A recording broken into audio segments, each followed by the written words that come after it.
ಸಹೃದಯರೆಲ್ಲರಿಗೂ ನಮಸ್ಕಾರ. ನಮ್ಮ ವಿಭಾವ ಯೂಟ್ಯೂಬ್ ಚಾನಲ್ಗೆ ತಮ್ಮೆಲ್ಲರೂ ಕೂಡ ಸ್ವಾಗತ. ಇಂದು ಗಣೇಶ ಚತುರ್ಥಿ, ಗಣೇಶನ ಹಬ್ಬದ ಪ್ರಯುಕ್ತ ತಮ್ಮೆಲ್ಲರೂ ಕೂಡ ಶುಭಾಶಯಗಳು. ಇಂದು ಸಾಹಿತ್ಯ ರಸಾಯನ ಇದರ 2ನೇ ಸಂಚಿಕೆಯನ್ನು ಪ್ರಸ್ತುತಪಡಿಸ್ತಾ ಇದ್ದೇವೆ. ಗಣೇಶನ ಹಬ್ಬ ಎಂದು ಗಣೇಶನ ಹಬ್ಬ ಅಂದ ತಕ್ಷಣ ನಮಗೆ ಬಾಲ್ಯದ ನೆನಪಾಗ್ಬಿಡುತ್ತೆ. ಆ ಕಾಲದಲ್ಲಿ ನಾವು ಗಣೇಶನ ಮೂರ್ತಿ ಮುಂದೆ ಚಿತ್ರಗಳನ್ನು ಬಿಡಿಸ್ತಾ ಇದ್ದು, ರಂಗವಲ್ಲಿಯಲ್ಲಿ ಚಿತ್ರಗಳನ್ನು ಬಿಡಿಸ್ತಾ ಇದ್ದಿದ್ದು, ಗಣೇಶನ ವಿವಿಧ ಭಂಗಿಗಳನ್ನು ಬಿಡಿಸ್ತಾ ಇದ್ದಿದ್ದು.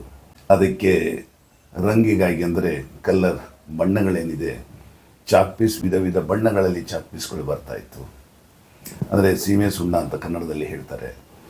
ಅದನ್ನು ಪುಡಿ ಮಾಡಿ ಮತ್ತು ಇಜ್ಜಲನ್ನು ಪುಡಿ ಮಾಡಿ ಬಟ್ಟೆಯ ನೀಲಿಯನ್ನು ತೆಗೆದುಕೊಂಡು ಅರಿಶಿನ, ಕುಂಕುಮ ಮತ್ತು ಬಿಳಿಯ ರಂಗೋಲಿ ಈ ಎಲ್ಲವನ್ನು ತೆಗೆದುಕೊಂಡು ವಿಧ ವಿಧ ಭಂಗಿಯ ಗಣೇಶನನ್ನು ಚಿತ್ರವನ್ನು ಬಿಡಿಸುತ್ತಿದ್ದುದರ ನೆನಪಾಗತ್ತೆ.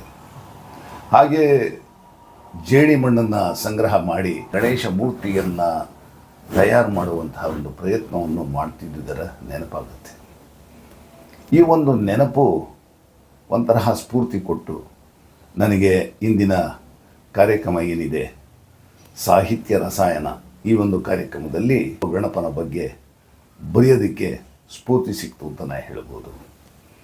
ಇವತ್ತಿನ ಈ ಒಂದು ನಡೆಸ್ತಿರುವಂಥ ಕಾರ್ಯಕ್ರಮದಲ್ಲಿ ಒಂದು ವಿಶೇಷತೆ ಏನಂತಂದರೆ, ಇವತ್ತಿನ ಸಾಹಿತ್ಯದಲ್ಲಿ ಯಾವುದನ್ನು ನಾವು ವಿಷಯವನ್ನು ತಗೊಳ್ತೀವಿ, ಆ ಒಂದು ವಿಷಯಕ್ಕೆ ಸಂಬಂಧಿಸಿದಂತೆ ಪ್ರತಿಯೊಂದು ಪದವೂ ಕೂಡ ಒಂದೇ ಅಕ್ಷರದಿಂದ ಪ್ರಾರಂಭ ಆಗಿರುತ್ತೆ.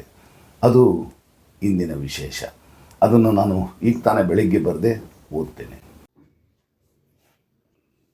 ವಂದಿಸುವೆವು ವಿನಾಯಕನಿಗೆ ವಂದಿಸುವೆವು, ವಿವಿಧಾಲಂಕಾರದಿ ವಿರಾಜಮಾನನಾದ ವಿಘ್ನೇಶ್ವರನಿಗೆ ವಂದಿಸುವೆವು.